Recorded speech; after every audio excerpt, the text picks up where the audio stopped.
Estimados televidentes, de nuevo un gusto estar en esta nuestra cita con la historia.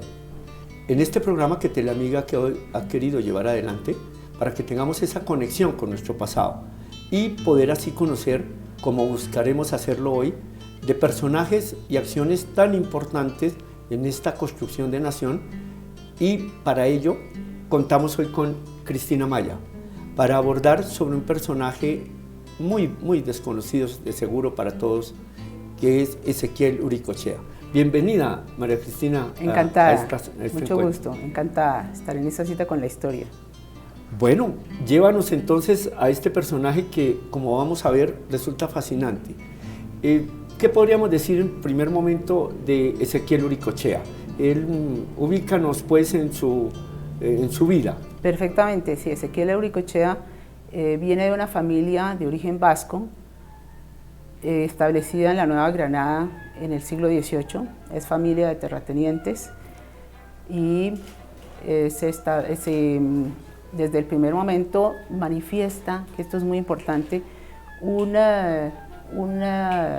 gusto y una vocación muy acendrada por las ciencias, tal es así que a los 13 años está reemplazando al padre Gomila, que es un especialista en matemáticas, en la cátedra de trigonometría. ¿Estamos hablando de qué año más o menos? Él nace en 1834. 34. Sí.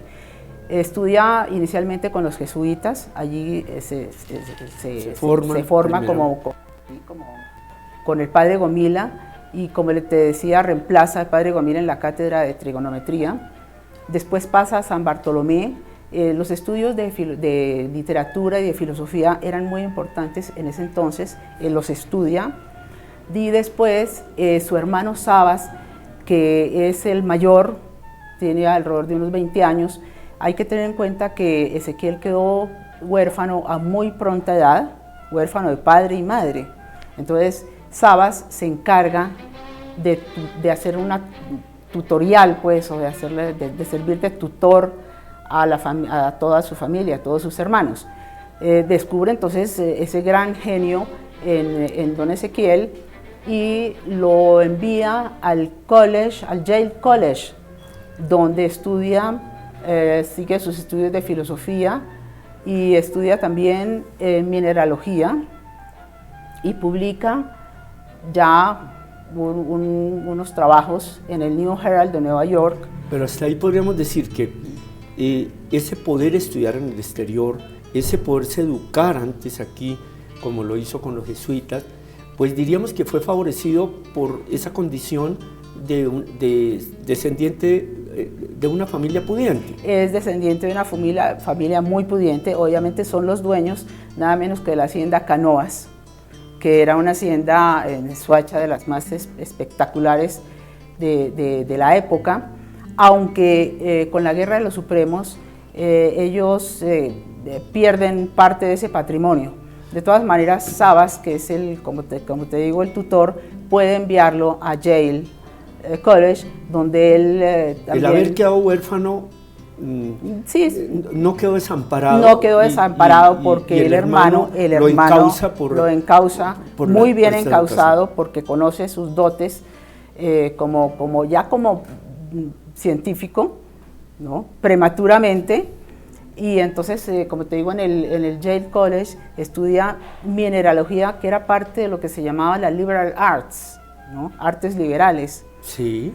Y publica sus primeros trabajos en el New Herald de Nueva York, y estos trabajos son precisamente sobre mineralogía y sobre las minas de oro de la Nueva Granada. Ese primero, ese es el primer que es por 1855. 1800, sí, antesito. ¿Un poco antes? Un poquito antes de 1855. Después,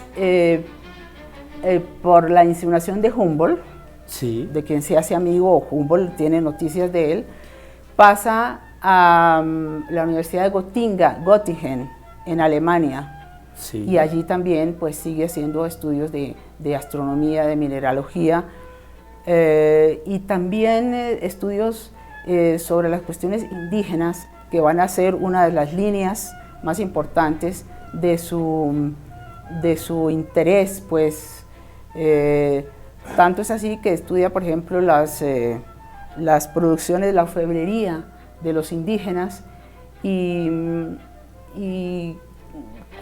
como tiene tanto interés en la mineralogía, pues se da cuenta de que estas piezas muchas veces eran fundidas, fundidas por gente que no conocía el valor de estas obras, eran fundidas y se perdían los modelos, de manera que él, es decir, rescató los valores de esa orfebrería y pues hizo un gran aporte en ese sentido. Bueno, hasta aquí podríamos decir que nos vamos encontrando con un personaje que por cosas de la vida recibe una formación que le da una estructura importante y va aflorando en él esa inquietud por esos otros temas muy de la humanística y del conocimiento de la cultura nuestra, porque si bien la mineralogía ocupaba ahí un liderazgo, pues, porque era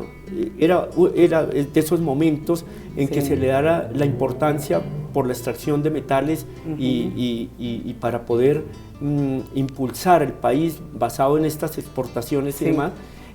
Sin embargo, es un personaje, como hubo tantos otros, muy sensibles a la cultura, porque es lo que va valorando, más que el aspecto material, va valorando la cultura que allí había en estas piezas. Exactamente, exactamente.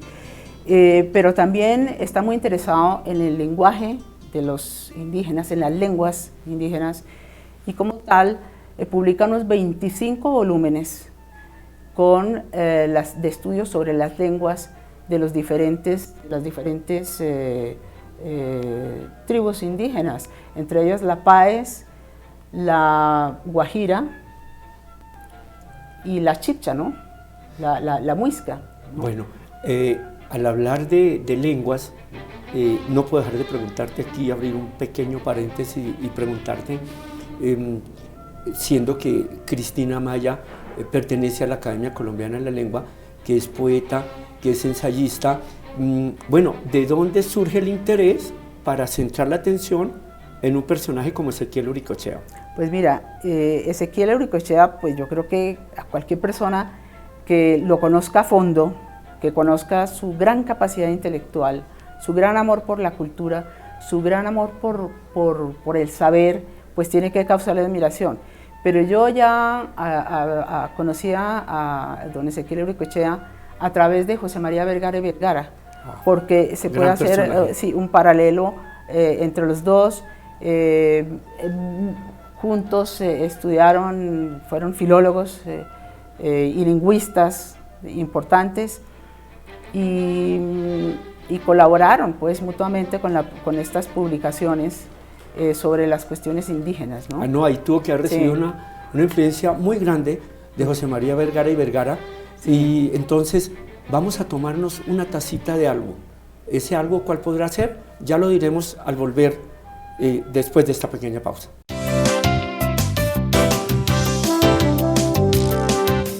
Decimos que íbamos a tomarnos una tacita de algo. Ese algo podría ser, para aquellos tiempos, o de chocolate, o de café, o de té. Y me viene a la memoria por José María Vergara y Vergara, que escribió una crónica deliciosa, hace un relato fabuloso, titulado justamente Las Tres Tazas, donde enfatiza el valor de cada una de ellas y cómo entró a significar culturalmente unas apropiaciones y unos desarrollos sociales muy interesantes. Pero bueno, ya volveremos, pero lo que vamos viendo es que José María Vergara, claro, tiene una influencia en Ezequiel Uricochea. De Ezequiel, Cristina, casi podemos hacer una lista más o menos larga de todos los desarrollos profesionales que tuvo. Ezequiel Uricochea fue mineralogista, lingüista, filólogo, geógrafo, bibliógrafo, arabista, orientalista, americanista, políglota, es decir, en pocos casos se ven de personajes tan supremamente polifacéticos y que hayan dejado una huella tan honda en la cultura colombiana. Bueno, indudablemente sus dones que haya tenido, pero también lo favorecieron mucho los viajes. Claro. Y creo que nos acerca a una playa de personajes que ha tenido Colombia que se enriquecieron mucho justamente conociendo de las otras culturas y venían casi que con un afán de transmitir ese conocimiento y propuestas que encontraban allí en esos otros lares. Claro. Y Ezequiel Uricochea, estamos comentando de él justamente porque se nos vuelve un ejemplo de cómo sí podemos incursionar en muchos campos del conocimiento. Fue un científico, en últimas. Fue un científico, claro, fue un gran científico, pero fue un gran filólogo también. Estuvo en Bruselas, buscando en Bruselas, vivió en Bruselas bastantes años, muchos años. ¿Vivió allá? Sí, allí hizo también otros estudios de meteorología, hizo una mapoteca colombiana. Ajá. Una mapoteca colombiana, sí, importantísima. Hizo una recopilación de autores nacionales, como con 4.000 títulos de autores, y él regresaba con cierta frecuencia a Colombia y en uno de esos regresos se vinculó con el Mosaico, es decir, con el grupo que había organizado, el grupo de intelectuales, sí, que organizó José María Vergara y Vergara, donde se publicaron obras importantísimas de la literatura colombiana, como María de Isaacs y Manuela de Eugenio Díaz y otras obras que José María Vergara cumplía una función de divulgador de la cultura y de mecenas de la cultura que fue muy importante en su tiempo. Entonces allí en el Mosaico publicó varias biografías y entre estas biografías se puede contar la de Francisco Javier Matiz, por ejemplo. Publicó también una biografía de Humboldt, que ya era su amigo. Publicó también algo sobre arte, sobre la obra de Vázquez y Ceballos, por ejemplo. Entonces hizo una gran labor en el Mosaico. Pasa a París, su vida en París fue pero antes, déjame anotar, él es considerado, y hay que reconocerle, el primer biógrafo que así fuera un poco limitado por los datos que alcanzó a recoger sobre Francisco Javier Matiz, el mejor pintor de flores del mundo, como lo catalogó, claro, el sabio Humboldt. Y lo otro es con lo que nos está contando Cristina, cómo vemos que es en el campo de la literatura, pero es en el campo de la ciencia, y en todos ellos se incursiona con una avidez por llevar ese conocimiento, publicarlo. Y entonces aquí diríamos que es como ir descubriendo esa Colombia grande de aportes muy para el momento y muy necesarios para darle un desarrollo al país. Sí. Luego regresa, ¿por qué época, Ezequiel? Por ahí, por el 1858, pero él regresa eventualmente a Colombia, no se siente bien en Colombia. Por esa época había mucho problema político y él decía que ya estaba aburrido de guerritas. Entonces aquí no encontraba, como le pasaba también un poco a José Asunción Silva, mentes superiores que no encontraban, como en el ambiente colombiano, no encontraban un asidero, entonces no encontraba mucha gente con quien compartir sus inquietudes intelectuales, de manera que venía, aquí en el caso de encontrarse con José María Vergara, pues era el gran aliado, pero no era todo el ambiente, ¿no? De manera que frecuentemente viajaba. Y resolvió viajar a París, y allí en París ya comienzan sus trabajos probablemente como filólogo y como lingüista.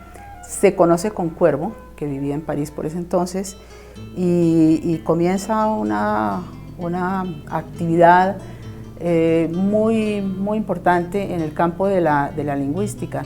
Muchos de las apuntaciones del lenguaje bogotano, sobre el lenguaje bogotano de Cuervo, están inspiradas en algunos datos que le suministró Ezequiel.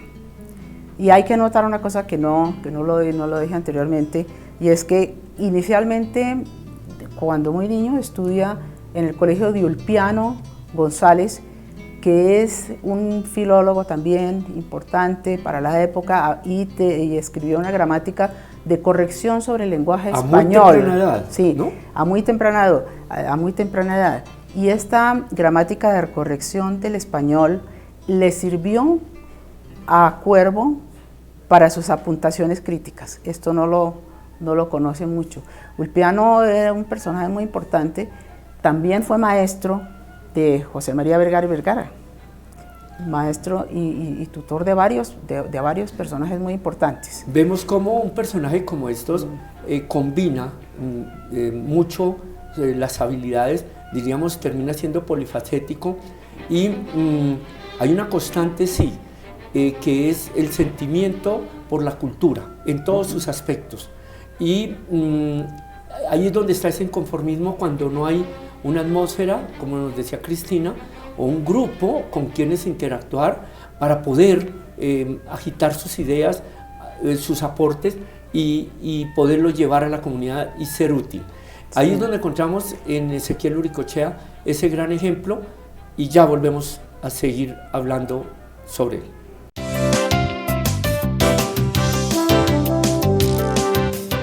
Bueno, amigos, allá desde sus casas y nosotros aquí en este espacio que es para recibirlos a todos ustedes, continuamos mirando sobre estos aspectos interesantes de esa Colombia grande, de esa Colombia un tanto desconocida, que han ayudado a forjar personajes como Ezequiel Uricochea, al que hoy nos está acercando Cristina Maya.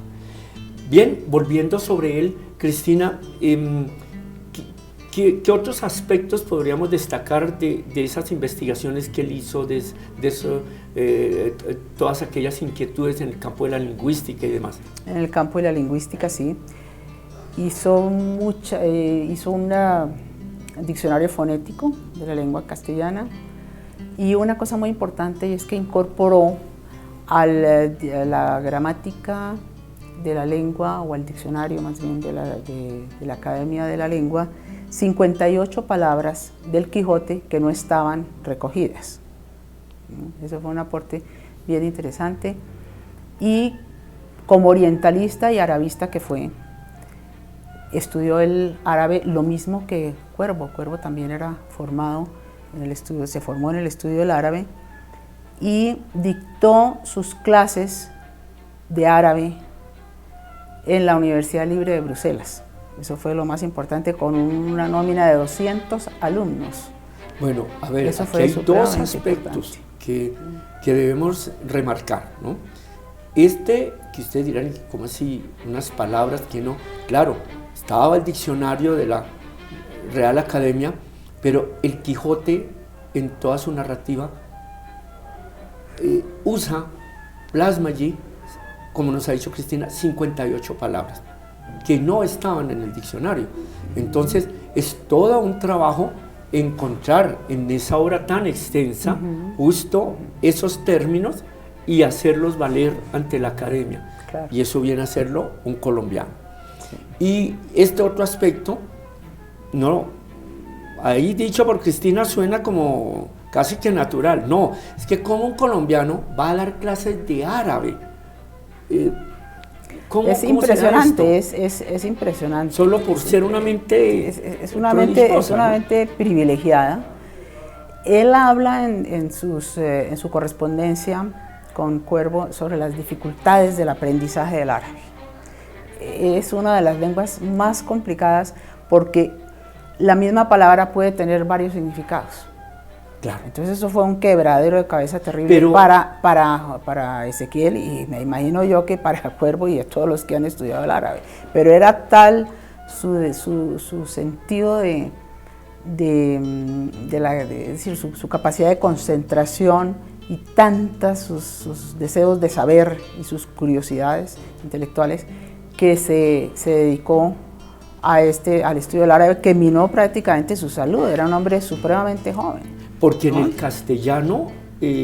pero un momentico, y él traduce, pero fíjate qué cosa tan prodigiosa hizo, que fue traducir del alemán, de un Caspari,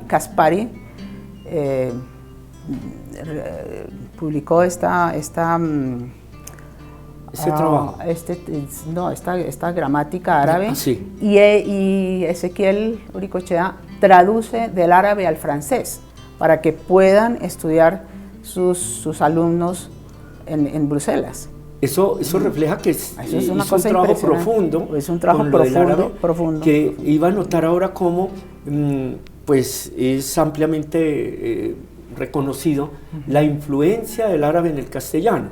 Claro, precisamente por eso, y además, sí, claro, ¿no? Claro, porque hay una gran, precisamente lo hizo también esa traducción porque le interesaba conocer bien las etimologías y las raíces del español, que muchas son árabes, obviamente. Ese fue uno de los motivos para el estudio del árabe. Tenemos términos como de la misma álgebra, alberca, almohada, ¿no? Sí, alcázar. Uno que cayó en desuso, alcaicería. Imagínate. Que era el sitio donde se cobraban los impuestos en tiempo de la colonia. Ese sí cayó en... Alcabala. Alcabala, que era el impuesto. Entonces, todos esos términos se dan en ese sincretismo que se dio con la cultura árabe en España, y que es la que después nos llega acá. Exactamente. Pero fíjate que también, para estudiar la mineralogía a fondo, estudió el árabe porque hay muchos términos de la mineralogía que están en árabe.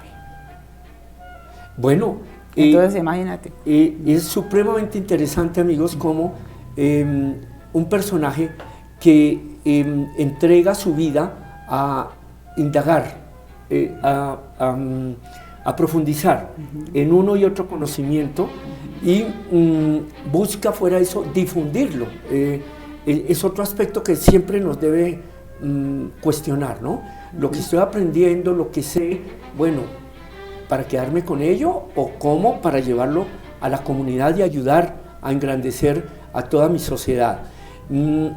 ¿Cómo podríamos recoger entonces, decir, el legado de Ezequiel Uricochea? Podría estar más en que, siendo que abordó tantas ramas del saber y del conocimiento. Pues básicamente como científico fue importantísimo, y como filólogo, indudablemente. El destino de Ezequiel fue un poco triste. Quiso viajar al oriente, quiso conocer Alejandría, conocer Beirut, Damasco, y después instalarse en el desierto con alguna tribu árabe. Pero ya la salud la tenía muy mala, y murió de una apoplejía en Beirut. Mucha de la obra, quiero decir, de Ezequiel se perdió, no tuvo quien la recogiera. Por fortuna, pues lo que quedó, que fue también muchísimo, lo recogió el Instituto Caro y Cuervo en la biblioteca Ezequiel Uricochea. Pero desde luego marcó un legado impresionante, importantísimo, que todo colombiano, como te decía en un comienzo, debe recoger, debe conocer. Y encontramos con estas últimas anotaciones que nos regala Cristina, cómo la pasión por un tema lo va llevando a entrar más y más, a indagar, a vivir ese espíritu de una lengua que tiene esa intención de irse, y termina allá en Beirut, en un tiempo en que ese Oriente y ese Medio Oriente eran bastante lejanos para nuestra cultura occidental. Hoy los medios nos permiten llegar con facilidad, conocer de ellos a diario muchas cosas, pero en aquella época era una gran aventura pensar en ir a estas tierras. De manera que allí hay un espíritu supremamente aventurero dentro de la ciencia y el conocimiento y las lenguas. Exactamente, porque como tú dices, era dificilísimo, cada viaje de esos era muy complicado, muy complicado. Allí lo coge la parca, como decimos a veces. Sí, en Beirut, bueno, sí.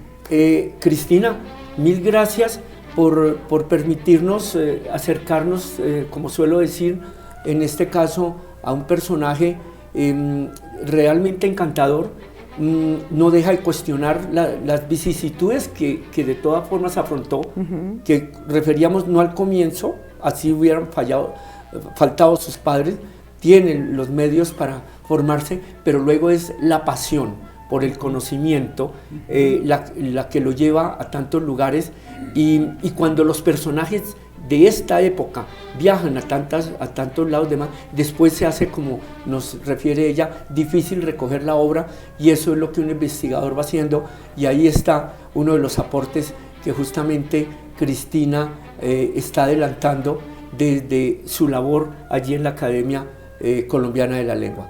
Muchas gracias, Cristina, por estar aquí con nosotros. Muchas gracias, David, muy amable, encantada.